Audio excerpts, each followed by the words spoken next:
the Pubco Studios in Oklahoma City, this is an OSU update. I'm Jenni Carlson. Oklahoma State returns home on Saturday to face Baylor and Robert Griffin III. Gina Mizell joins us on the telephone from Stillwater. And Gina, Robert Griffin, great quarterback, but Oklahoma State contained him very well a year ago. How might that play into what we see the Cowboys trying to do on Saturday? You're right. Robert Griffin III was contained pretty well last year. He had 267 passing yards, but that game got so out of hand so early on that he really, didn't do too much. Brandon Weeden had more rushing yards than Robert Griffin III last year. Wrap your head around that for a second.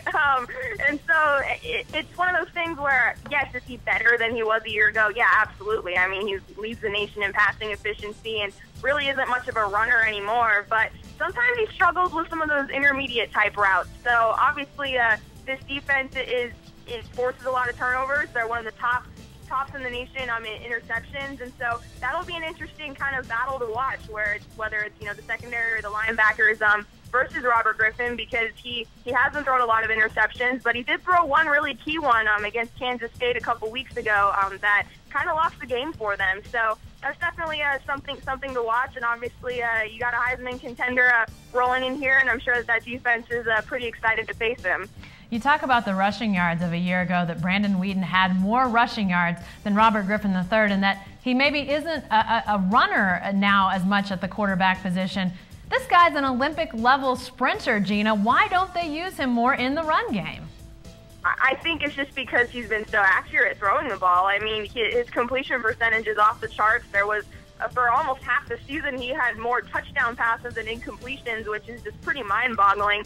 So I think it's one of those things where he hasn't had to rely on his legs, and he's got a great receiver in Wright out there who's kind of his go-to guy. Mike Gundy compared him to Justin Blackman as far as Brandon Weeden having that go-to guy. Kendall Wright has turned into that go-to guy for Robert Griffin. So he just really hasn't had to use his legs too much, and I think that has helped his maybe his NFL prospects as far as showing that he can be a pocket passer. He can just throw the ball down the field.